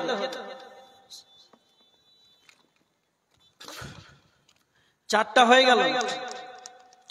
এবার দেখেন নাম্বার 5, ওয়ালা তাকতুলুন নাফসাল্লাতী হারামাল্লাহু ইল্লা বিল হক। আল্লাহ বলেছেন, মানুষ হয়ে কোন মানুষকে তোমরা হত্যা করিও না। মানুষ হয়ে কোন মানুষকে তোমরা হত্যা করিও না। তার মানে এক মুসলমান অপর মুসলমান যেন রক্ত হারাম। বিশ্বনবী নবী মুহাম্মদুর রাসূলুল্লাহ সাল্লাল্লাহু আলাইহি ওয়াসাল্লাম বিদায় হজ্জের ভাষণে বিশ্বনবী এক মুসলমান অপর মুসলমানের জন্য রক্তটাকে হারাম করে দিয়েছেন। আর আল্লাহ বলেছেন, তোমরা মানুষ হয়ে তোমরা মানুষকে যেন হত্যা করবে না। খুব ভালো করে শুনে, এখন বর্তমান সময় এই পাপটা অ্যাভেলেবেল দেখা যায়। প্রায় লক্ষ্য করলে আপনি বাংলাদেশে বেশি দেখতে পাবেন। তারপর আমাদের এরিয়ার কথা বলছি, দৌলতপুরে সভাপুরে কয়দিন হলো, কিছুদিন হলো, আরো বিভিন্ন জায়গাতে দেখা যায় 1000 টাকার জন্য 500 টাকার জন্য মানুষকে কেটে দিল, মেরে দিল। এরকম হয়, দেখেছেন আপনারা? কতটা প্রমাণ নেবেন? আছে 1000 টাকার জন্য তার জীবনটাকে শেষ করে দিল। এরকম পাপ যেন না হয়, নাহলে জান্নাত হারাম হয়ে যাবে। কেন? তার মানে অন্যায় ভাবে কোনো মানুষকে কোনো মানুষ যেন হত্যা করতে পারবে না। কিন্তু আমার আল্লাহ বলেছেন, ইল্লা বিল হক, নেই ভাবে হত্যা করা যায়। তার মানে কোনো মানুষকে কোনো মানুষ হত্যা করতে পারবে না। কোনো মানুষকে অন্যায় ভাবে হত্যা করতে পারবে না। কিন্তু 3 প্রকার ব্যক্তিকে হত্যা করা শরীয়তের ভিতরে অনুমতি রয়েছে। 3 প্রকার 3 শ্রেণীর মানুষকে হত্যা করা যায়। মুসলিম শরীফের হাদিস 4267 নাম্বার হাদিস। আল্লাহর নবী বলেছেন, 3 প্রকার 3 শ্রেণীর মানুষকে যেন হত্যা করা যায়। এক শ্রেণীর মানুষ হলো আস-সাইয়্যিবুস সাআন, যারা বিবাহের পরে জেনায় লিপ্ত হয়। তার মানে যারা বিবাহ করে নিবে আর বিয়ের পরে যেন প্রক্রিয়া করবে, জেনার মতন জঘন্য কাজে লিপ্ত হয়ে যাবে। যদি আপনি প্রমাণ পেয়ে যান, তাহলে তাকে রজম করার অনুমতি আল্লাহর নবী দিয়েছে, তাকে হত্যা করা যাবে। যারা বিয়ের পরে যারা জেনায় লিপ্ত হয়ে যায়, তারা যেন তাদেরকে হত্যা করা শরীয়তের পারমিশন রয়েছে। 2 নাম্বার ওয়ান নাফসু বিন নাফসি, 2 নাম্বার হলো কতলের পরিবর্তে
তারপরে যদি ফিরে না আসে তাহলে তাকে হত্যা করার পারমিশন বিশ্বনবী দিয়েছেন। তার মানে কোনো মানুষকে অন্যায়ভাবে হত্যা করা যাবে না, কিন্তু 3 শ্রেণীর মানুষকে যেন হত্যা করার শরীয়তের পারমিশন রয়েছে। 1 নম্বর, বিবাহের পরে যারা জিনাতে কার্যকলাপ চালিয়ে যাবে, ধরা পড়ে গিয়েছে, প্রমাণ হয়ে গিয়েছে, সাক্ষী স্বরূপ পাওয়া গিয়েছে, তাকে রজম করে দাও। 2 নম্বর, কতলের পরিবর্তে কতল করা যাবে।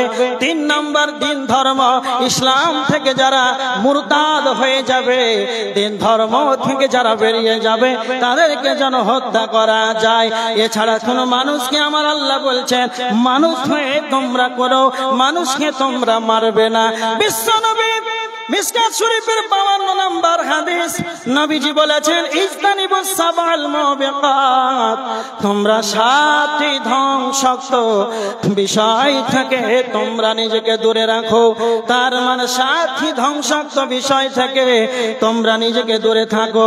তার ভিতরে একটা হলো অন্যায়ভাবে কোনো মানুষকে অন্যায়ভাবে তোমরা মেরো না, ইল্লা বিল হক, আল্লাহ যেটা হকের সঙ্গে শরীয়তে যেটা পারমিশন দিয়েছেন সেটাই যেন কতল করা যাবে। অন্যায়ভাবে মারলে কেন তুমি ধ্বংস হয়ে যাবে। বিশ্বনবী ধ্বংসের কথা বলেছেন। আল্লাহ কি বলেছেন কোরআনের ভিতরে, তুমি কি ধ্বংস হবে। সূরা মাইদা 32 নম্বর আয়াতের ভিতরে আমার আল্লাহ বলেছেন কোন মানুষকে যদি কোন মানুষ অন্যায়ভাবে মেরে দেয় তাহলে তার কি হবে। মান কাতালা নাফসান বিগাইরি নাফসিন আও ফাসাদিন ফিল আরদি ফাকান্নামা কাতালান নাস জামিআ। আমার আল্লাহ বলেছেন কোন মানুষ যদি কোন মানুষকে অন্যায়ভাবে মেরে দেয়, কোন মানুষ যদি কোন মানুষকে অন্যায়ভাবে মেরে দেয় তাহলে ফাকান্নামা কাতালান নাস জামিআ, সে সারা পৃথিবীর মানুষকে যেন হত্যা করে দিল। ওয়া মান আহইয়াহা ফাকান্নামা আহইয়ান নাস জামিআ। আমার আল্লাহ বলেছেন কেউ যদি কোন মানুষের জীবন রক্ষা করে, কোন মানুষের জীবনকে কেউ যদি রক্ষা করে তাহলে সে সারা জীবন সারা পৃথিবীর মানুষের যেন জীবন রক্ষা করে দিল। তার মানে কেউ যদি অন্যায়ভাবে কোন মানুষকে কোন মানুষ যদি মেরে দেয় তাহলে সে ধ্বংস হয়ে যাবে, সারা পৃথিবীর মানুষকে মারার সমান তার গুনাহ হয়ে যাবে। এবার দেখেন সে কি ধ্বংস হয়ে যাবে, তার জন্য জাহান্নাম হয়ে যাবে।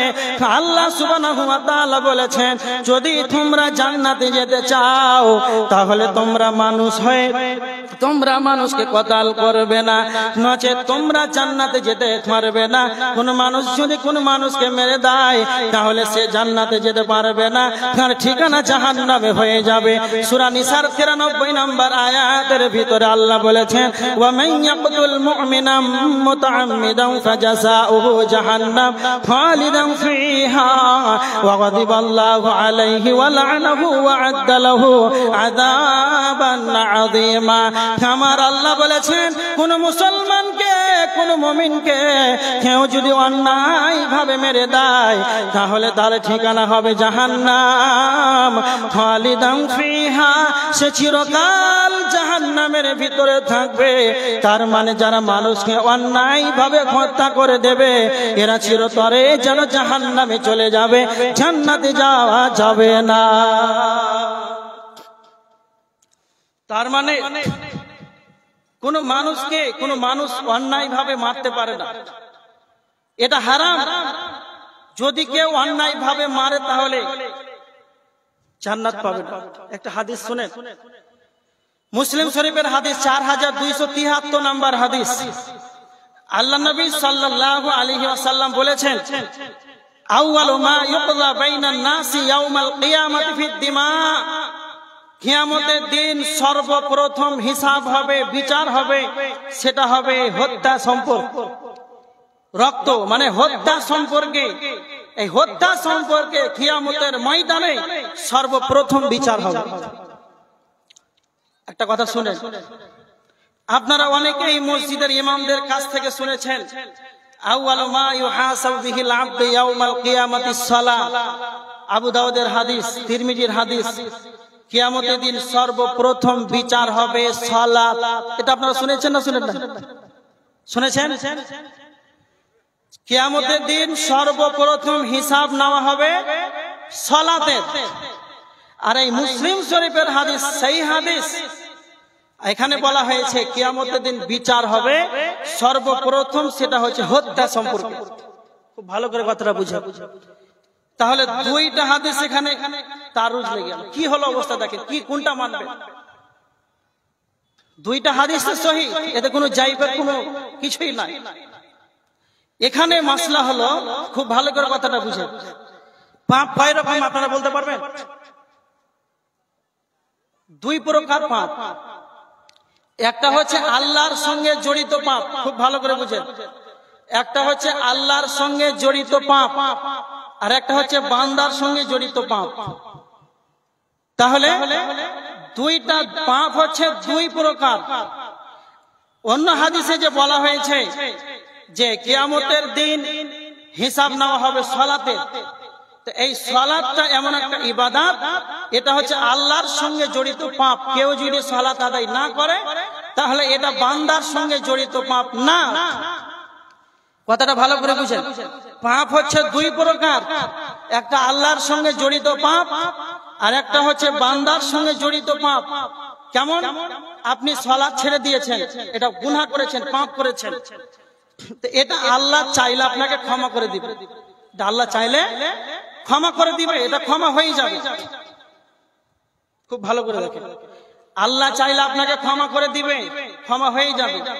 আর বান্দার সাথে জড়িত পাপ, কারো জমি আইল দেবেছেন, কাউকে জোরে এক ধাক্কা মেরেছেন, কাউকে চোখ রাঙিয়ে কথা বলেছেন, দুঃখ পেয়েছে, এই পাপ কিন্তু কিয়ামতের দিন আর ক্ষমা হবে না। কাউকে মিথ্যা কথা বলেছেন, কারো টাকা ছিনিয়ে নিয়েছে, মিথ্যা কথা বলার কারণে বিভিন্ন, এইগুলো আল্লাহ তার বান্দার সঙ্গে জড়িত পাপ। এইগুলো পাপ যদি কিয়ামতের দিন নিয়ে হাজির হয় তাহলে এগুলো আর ক্ষমা হবে না, ওর কাছ থেকে ক্ষমা চাইতে হবে। আপনি এমন করে একজনকে কথা বলেছেন, চোখ রাঙিয়ে, রিক্সা চালকে, টোটো চালকে আপনি জোরে কথা বলেছেন 5 টাকার জন্য, ওই বেচারা গরিব মানুষ 15 টাকার জন্য সে রিক্সা চালা, আপনি 10 টাকা দিলেন, 5 টাকা তো দিলেনই না, তারপর আপনি জোরে জোরে উঁচু উঁচু বেশি কথা শুনিয়ে দিলেন। এই যে তার মনে একটা ব্যথা, এটা হচ্ছে তার কাছ থেকে ক্ষমা চাইতে হবে, আল্লাহ ক্ষমা করবেন। ভালো করে কথাটা বুঝুন। তার মানে, আর আপনি জেনা করেছেন, সালাত আদায় করেননি, এইগুলো পাপ, বান্দার আল্লাহর সঙ্গে জড়িত পাপ। সে কেনে কেনে যদি আল্লাহর কাছে ক্ষমা চায়, আল্লাহ মন চাইলে তাকে ক্ষমা করে দিতে পারে, সে জান্নাত চলে যায়। এই জন্য আপনাকে বলি, ওই যে হাদিসটা আছে, এটা হচ্ছে আউয়ালু মা ইউহাসাবু বিহিল আবদু ইয়াউমাল কিয়ামাতিস সালাত, কিয়ামতের দিন সর্বপ্রথম হিসাব নেওয়া হবে সালাতের। এটা হচ্ছে হুকুকুল্লাহ, আল্লাহর সঙ্গে জড়িত পাপ, এই জন্য এটা আলাদা। আল্লাহর সঙ্গে যতগুলো পাপ আছে সর্বপ্রথম হিসাব নেওয়া হবে সালাতের, আর বান্দার সঙ্গে যতগুলো পাপ আছে সব চাইতে যেটা সর্বপ্রথম কিয়ামতের দিন হিসাব হবে সেটা হচ্ছে হত্যা সম্পর্কে। এবার বুঝতে পেরেছেন? দুটাই সহিহ, দুই রকম ভাবে বুঝেন তাহলে বুঝতে পারলেন। এবার দেখেন, তাহলে কোন মানুষ যদি কোন মানুষকে অন্যায় ভাবে যদি হত্যা করে দেয় তাহলে তার থাকা জায়গায় জাহান্নাম। তারপরে আমার আল্লাহ বলেছেন, ওয়ালা তাকরাবু মালাল ইয়াতীমি ইল্লা বিল্লাতী হিয়া আহসান। আল্লাহ বলেছেন, তোমরা ইয়াতিমের মালের কাছে যাবে না, ইয়াতিমের মাল অন্যায় ভাবে নেবে না, ইয়াতিমের মাল তোমরা ভক্ষণ করবে না, এমনকি তার নিকটে যাবে না। তুমি তোমার ওই ইয়াতিমের মালটাকে তুমি সংরক্ষণ করে রাখো, ইয়াতিমের মালটাকে তুমি রক্ষণাবেক্ষণ করো।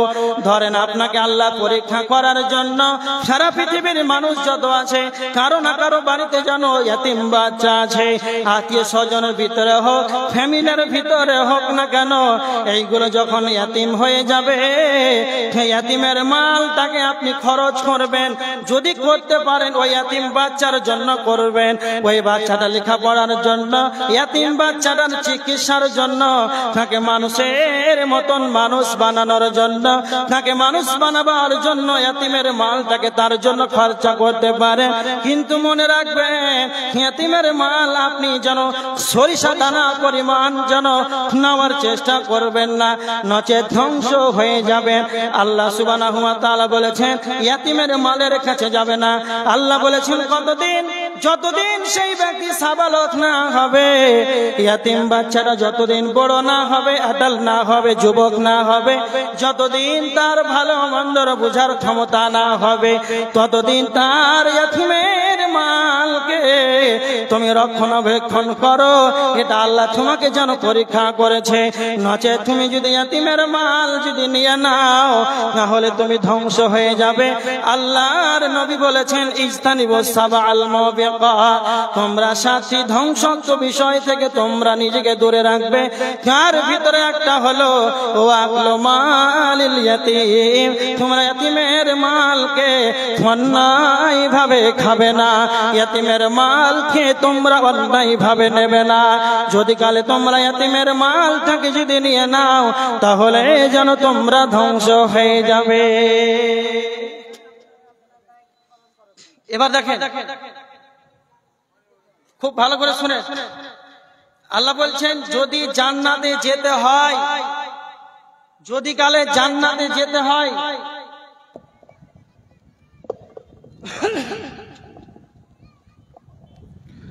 আসসালামু আলাইকুম ওয়া রাহমাতুল্লাহি ওয়া বারাকাতুহু। কমিটির তরফ থেকে ভলেন্টিয়ার রাখা আছে, ভলেন্টিয়াররা নিজ নিজ দায়িত্ব পালন করছেন না। আপনারা ভলেন্টিয়াররা নিজ নিজ দায়িত্ব পালন করছেন না। মহিলা মহলের দিকে যে গেটগুলা করা আছে ওখানে ভলেন্টিয়ার নেই। মেলার দিকে যে মেয়েরা যাচ্ছে ওখানে ভলেন্টিয়ার নেই। তো কমিটি তো ভলেন্টিয়ার করেছেন, যিনারা কমিটি আছেন আপনারা একটুকু চেষ্টা করুন, ভলেন্টিয়ার গুলোকে নিয়ে আসুন। আর মেলার দিকে যে মহিলারা যাচ্ছেন যেন না যায় এর সুব্যবস্থা করুন। এটা খুবই দুঃখজনক কথা। আমরা যে ভালো কাজে উদ্যোগী হয়েছি, একদিকে ভালো কাজ করছি আর একদিকে মন্দ কাজ করছি। এত সুন্দর একটা মাহফিল যেখানে কোরআন হাদিসের কথা হচ্ছে, আবার একটুকু জায়গার পরেই ওখানে ফের খারাপ কাজ হচ্ছে। এটা কত বড় জঘন্য কাজ বলেন তো। এই মেলাটাকে বন্ধ করা যাবে না। আমরা যদি সকলেই সচেষ্ট হই, সকলে যদি উদ্যোগী হই, তাহলে এই মেলা কেন বন্ধ হবে না? তাই বলবো যিনারা ভলেন্টিয়ার আছেন আপনারা নিজ নিজ দায়িত্ব পালন করুন।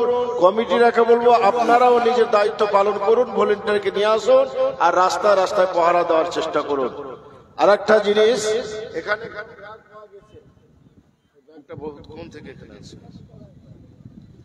এই যে ব্যাগ পাওয়া গেছে, যারা আছে নিয়ে যাবে ব্যাগটা। আসসালামু আলাইকুম।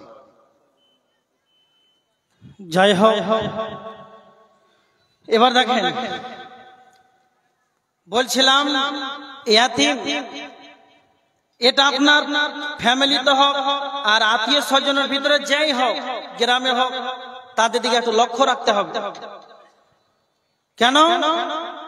তাদের মাল আবার ধারে কাছে, তার মালের কাছে অন্যায় ভাবে খাওয়া তো দূরের কথা, ওর কাছে যেতে মানা করেছে।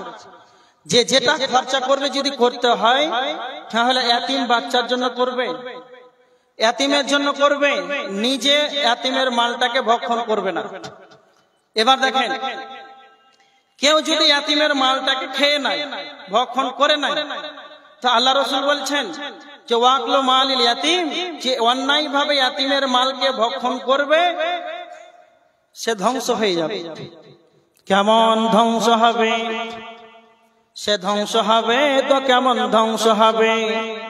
এবার লক্ষ্য করেন, আল্লাহ বলছেন জান্নাতে যদি যেতে হয় তাহলে ইয়াতিমের দেখভাল করো, ইয়াতিমের মালের কাছে যেও না, ইয়াতিমের মালকে রক্ষণাবেক্ষণ করে রাখো। যতদিন না সে সাবালক হবে, আটাল না হবে, ভালো মন্দ বোঝার ক্ষমতা না হবে, ততদিন তার মালটাকে তুমি রক্ষণাবেক্ষণ করে রেখে দাও। আর যদি কালে তুমি অন্যায় ভাবে সরিষা দানা পরিমাণ যদি হয়, তুমি ইয়াতিমের মাল ভক্ষণ যদি করো, তাহলে তোমার জান্নাতে যাওয়া যাবে না। কোথায় যাবে? আমার আল্লাহ বলেছেন, ইন্নাল্লাযীনা ইয়াকুলুনা আমওয়ালাল ইয়াতামা যুলমান ইন্নামা ইয়াকুলুনা ফী বুতুনিহিম নারা। আল্লাহ বলেছেন, যারা ইন্নাল্লাযীনা ইয়াকুলুনা আমওয়ালাল ইয়াতামা, যারা ইয়াতিমের মাল খেয়ে অন্যায় ভাবে খেয়ে নেবে, ইয়াতিমের মাল ধন সম্পদ যারা অন্যায় ভাবে ভক্ষণ করে নেবে, তারা যেন নিজের পেটে যেন আগুনকে যেন ভর্তি করে নিল। যারা ইয়াতিমের মাল খাবে, তারা যেন তাদের পেটে যেন আগুনকে যেন ভর্তি করে নিল।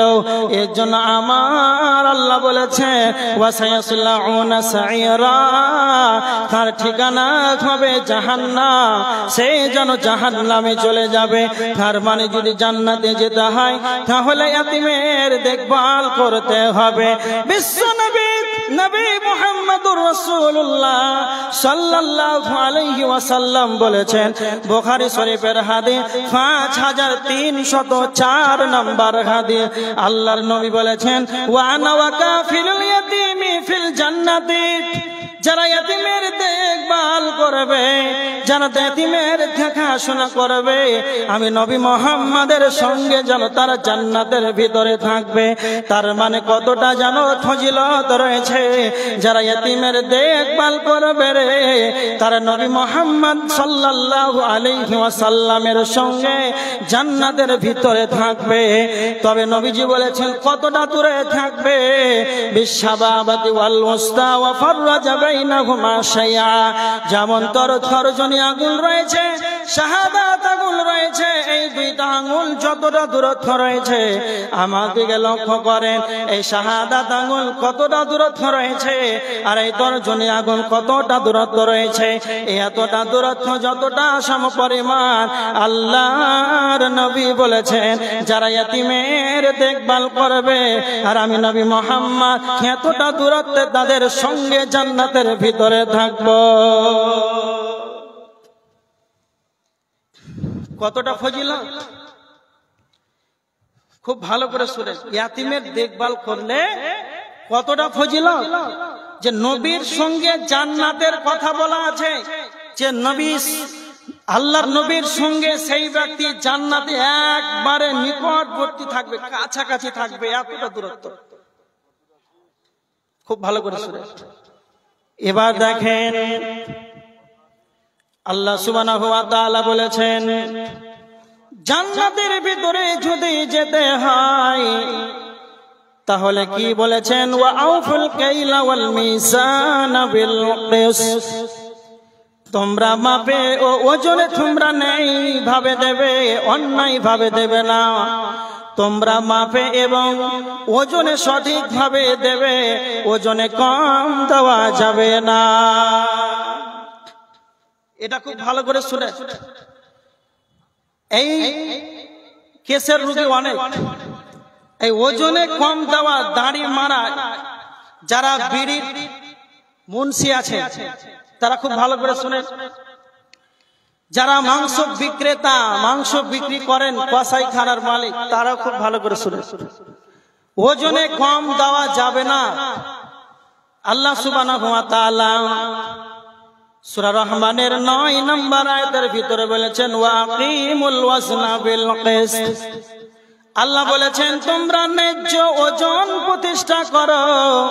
তার মানে যেটা ন্যায্য পাবে সেটাই দিতে হবে। তারপরে আল্লাহ বলেছেন, ওয়ালা তুকসিরুল মিজান, তোমরা ওজনে কম দেবে না। আল্লাহ সুবহানাহু ওয়া তাআলা সূরা বনী ইসরাঈলের ভিতরে আল্লাহ বলেছেন, ওয়া আউফুল কাইলা ইযা কিলতুম ওয়াজিনু বিল কিসতাসিল মুস্তাকিম, যখন তোমরা মেপে দেবে তখন যেন নাই ভাবে দেবে, অন্যায় ভাবে দেবে না। যখন তোমরা মেপে দেবে সঠিক মাপে দেবে, আর যখন ওজনে দেবে তখন যেন সঠিক দাঁড়ি পাল্লাতে ওজন করবে। তো আল্লাহ বলছেন যালিকা খায়র, এটাই হলো সবচেয়ে উত্তম। ভালো করে দেখেন, আল্লাহ বলছেন জান্নাতে যদি যেতে হয় তাহলে ওজনে এবং মাপে নেই ভাবে দেবে, অন্যায় এখানে না হয়। কারো দাড়ি মারা যাবে না, কারো 50 গ্রাম করে কাউকে কম দেওয়া যাবে না, সঠিক মাপে দেবে। অন্যত্র আল্লাহ বলেছেন ন্যায্য নেই ওজন তোমরা প্রতিষ্ঠা করো, মানুষকে কম দিও না। ওয়ালা তুকসিরুল মিজান, তোমরা ওজনে কম দিও না। সূরা আরাফের 85 নম্বর আয়াতের ভিতরে আল্লাহ বলেছেন ওয়ালা তাবখাসুন নাস আশিয়াআহুম, আল্লাহ বলেছেন ওয়ালা তাবখাসুন নাস আশিয়াআহুম, তোমরা মানুষের জিনিসপত্র কম দিও না। তার মানে যা পাবে সেটাই সঠিক মাপে দেবে। এবার আমার দিকে লক্ষ্য করেন, একটা হচ্ছে মাপ, মাপা, আর একটা হচ্ছে ওজন। যেটা দাড়ি পাল্লাতে ওজন করছে একে বলা হয় ওজন। আর মাপা কি বুঝতে পারলেন? মাপ, মাপ বলতে আপনারা ভালো বুঝবেন, ওই কাপড়ের দোকানে ধরেন কাপড় ক্রয় করতে গেলে, এই কাপড়ের দোকানে গিয়ে কাপড় ক্রয় করলেন 1 মিটার। একটা পাঞ্জাবি বানাবেন, কাপড় লাগবে 3 মিটার, 2.5 মিটার। ধরেন 3 মিটার নিলেন, কাপড়টা ধুলেন, বাজারে গেলেন।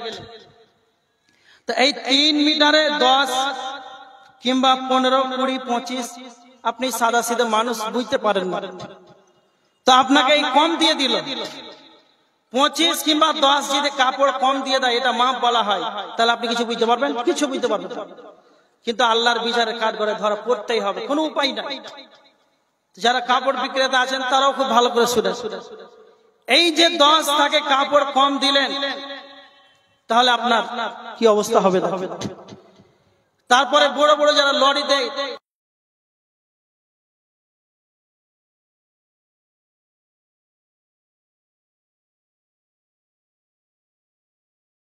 ডাম্পারে, এটা হচ্ছে মাপ। 500 বালি নিলেন, তারপরে আপনাকে 20 কম দিয়ে দিল, তবু আপনি কিছু বুঝতে পারবেন না। এইরকম যেন না হয়। তো আমার আল্লাহ বলছেন তোমরা ওয়ালা তুকসিরুল মিজান, তোমরা কাউকে ওজনে যেন কম দেবে না। আল্লাহ সুবহানাহু ওয়া তাআলা সূরা আল মুতাফফিফিনের ভিতরে বলেছেন 2 প্রকার ব্যক্তিদের কথা বলেছেন। ওয়াইলুল লিল মুতাফফিফিন আল্লাযীনা ইযা কালু আলান নাসি ইস্তাওফুন ওয়া ইযা কালুহুম আও ওয়াজানুহুম ইখসিরুন। আল্লাহ সুবহানাহু ওয়া তাআলা বলেছেন এমন মানুষ আছে যারা যখন মালটাকে নেবে তখন নেওয়ার সময়তে যেন সঠিক মাপে নেবে। এমন মানুষ আছে যারা যখন মালটাকে নেবে সঠিক মাপে নেবে তো দূরের কথা, তারা যেন বেশি বেশি করে নেওয়ার চেষ্টা করবে। আর এমন মানুষ আছে যারা মানুষের কাছ থেকে নেওয়ার সময় সঠিক মাপে নেবে, আর মানুষকে কাস্টমারকে দেওয়ার সময় যেন কম কম কম করে দেবে। তো আমার আল্লাহ বলছেন যারা নেওয়ার সময় সঠিক মাপে নেবে রে, আর যারা দেওয়ার সময় যেন ওজনে কম দিয়ে দেবে। ওয়াইলুল লিল মুতাফফিফিন, আমার আল্লাহ বলেছেন তাদের জন্য দুর্ভাগ্য রয়েছে। তো আমার আল্লাহ বলছেন বান্দারে, যদি তোমাদেরকে জান্নাতে যেতে হয় ওয়াউফুল কাইলা ওয়াল মিজানা বিল কিসতি, তোমরা মাপে এবং ওজনে যেন তোমরা নেই সঙ্গত ভাবে দেবে, কাউকে ওজনে যেন তোমরা ঠকাবে না। তোমরা ওজনে ঠকাবে না, নেই সঙ্গত ভাবে দেবে, তোমরা ওজনে কাউকে ঠকাবে না। এবার খুব একটা কথা বলো, ভালো করে শুনে। যারা কসাইখানার মালিক, যারা কসাইখানার মালিক আমার দিকে লক্ষ্য করে, আর যারা বিড়ির মুন্সি, একটা ভালো করে শুনে। দৌলত হাট আপনাদের নিকটে মাংস বিক্রি করছে। ধরেন আব্দুল সাত্তার কসাইখানার মালিক, সে মাংস বিক্রি করছে, আব্দুল সাত্তার নিজে ওজন করছে, 1 কিলো মাংসতে 50 গ্রাম করে কম দিচ্ছে। খুব ভালো করে বুঝেন। আর যারা বিড়ির মুন্সি আছে 500 তামাকে 50 গ্রাম কম দিয়ে দিল। এবার দেখেন এত বড় আপনি পাপ করলেন, এই 50 করে কম দিতে দিতে দিতে আপনার 50 বছরটাকে অতিবাহিত করে দিলেন, মানে আপনার জীবনটাকে শেষ করে দিলেন এই ব্যবসা করতে করতে। আর কত যে মানুষকে 50 করে কম দিয়েছেন এর কোনো হিসাবই নাই। বুঝতে পারলেন না? এইটা যে পাপ, যদি কালে আপনি রাত্রে তাহাজ্জুদের সময়, সাহারের সময় যদি রাত্রে উঠে তাহাজ্জুদের সালাত আদায় করে অঝর নয়নে 8 রাকাত সালাত আদায় করার পর 2 হাতটাকে লম্বা করে তুলে দিলেন, হে আমার রব, আমি আব্দুল সাত্তার 50 বছর ধরে কসাইখানার মালিক ছিলাম, প্রত্যেক কাস্টমারকে 50 করে মাংস কম দিয়েছিলাম। আল্লাহ তুমি আমার এই গুনাহটাকে আপনি ক্ষমা করে দেন। এইভাবে ক্ষমা চাইতে চাইতে অঝর নয়নে যেন চোখের পানি ঝরে, আর এই চোখের পানিতে যেন দাড়িটা যেন ভিজে ভিজে পড়ে, আবার দাড়ি ভিজে যেন পানিটা যেন মসজিদে পড়ে। এইভাবে যদি অঝর নয়নে পানি ঝরিয়ে ঝরিয়ে ঝরিয়ে যদি মসজিদের ভিতরে যদি বন্যা বইয়ে দেন, তাহলে আমার রব এত বড় পাপ, এটা আমার আল্লাহ তাদেরকে কোনোদিন ক্ষমা করবে না। তারপরে যদি ক্ষমা না হয়, মাওলানা শামসুজ্জাহা ফাইজিকে জিজ্ঞাসা করলেন, আব্দুল সাত্তার গিয়ে বলছে, মাওলানা আপনি বলেন আমি এত বড় গুনাহ করেছি, তবে কি করব? তারপরে আপনি রাগ করে জমিটাকে, বাড়ির ভিটাগুলো সম্পদ থাকা জায়গা যা আছে, বাড়ির জায়গাটাকে বেচে 5 লক্ষ টাকা খরচা করে নবীর দেশে কাবা শরীফের কাছে চলে গেলেন। আর কাবার গেলাম ধরে অঝর নয়নে যেন কাঁদছেন, মাবুদের 50 বছর ধরে যেন আমি কসাইখানার মালিক ছিলাম, প্রতি কিলোতে 50 গরম করে যেন মাংস কম দিয়েছিলাম। আমার রব আমার ভুল হয়েছে, জানি না আমি এত বড় পাপ করেছি। এইভাবে নিজে ক্ষমা চেয়েছে, কাবা শরীফে গেলাম ধরে ধরে চোখের পানিতে যদি সৌদি আরবে বন্যা বইয়ে দেন, তারপরে যেন আমার আল্লাহ বলবেন না, বান্দা হে পাপ আমার কাছে তোমার ক্ষমা হবে না। যদি কালে এই পাপটা ক্ষমা চাইতে হয়, বিশ্ব নবী বলেছেন পাপ হলো 2 প্রকার, তার মানে একটা হলো বান্দার সঙ্গে জড়িত পাপ, এটা যারা 50 করে মুনশিরা তামা কম দিয়েছে আর 50 করে মাংস কম দিয়েছে, এই পাপটা কিভাবে ক্ষমা হবে? তখন আপনি মাওলানা গিয়াসউদ্দিনকে সভাপুর মাদ্রাসায় গিয়ে জিজ্ঞাসা করেছেন, মাওলানা আপনি বলেন কেমন করে এই পাপটা যেন ক্ষমা হবে? তখন মাওলানা সাহেব যেন আপনাকে বলছে, আপনি 50 বছরে প্রতি কাস্টমারকে ধরেন তিনি 100 কাস্টমার যত গ্রাম করে কম দিয়েছেন, প্রত্যেকটা কাস্টমারকে খুঁজে বের করতে হবে। খোঁজার পর প্রত্যেকটা কাস্টমারকে 50 গ্রাম করে মাংস তাদেরকে দিতে হবে। 50 গ্রাম মাংস দেওয়ার পর তাদের কাছ থেকে যেন ক্ষমা নিতে হবে, নচেত তোমার এই পাপ পশ্চিম কালেও ক্ষমা হবে না। এর জন্য আমার আল্লাহ বলেছে, তোমরা যদি জান্নাতে যাও তাহলে তোমরা মানুষকে যেন ওজনে কম দিও না, নেই ভাবে দেবে, যেটা মাল পাবে সেটাই দিতে হবে। ওয়ালা তাবখাসুন নাস আশিয়াআহুম, মানুষের দ্রব্য কম দিও না, তাদের জিনিসপত্র যেন কম দেবে না, নচেত তুমি ধ্বংস হয়ে যাবে। একজন নবী ছিলেন শুআইব আলাইহিস সালাম, শুআইব নবীর কম ছিল, ওজনে কম দিত, এমন ভাবে ওজনে কম দিতে দিতে এত বেশি দিতে লাগলো, এরা এমন ভাবে পাপ করতে লাগলো, এই ওজনে কম দেওয়ার জন্য শুআইব নবীর কমকে যেন আল্লাহ দুনিয়া থেকে ধ্বংস করে দিয়েছে। তাহলে যারা এরকম ভাবে ব্যবসা করছেন তারা খুব সাবধান।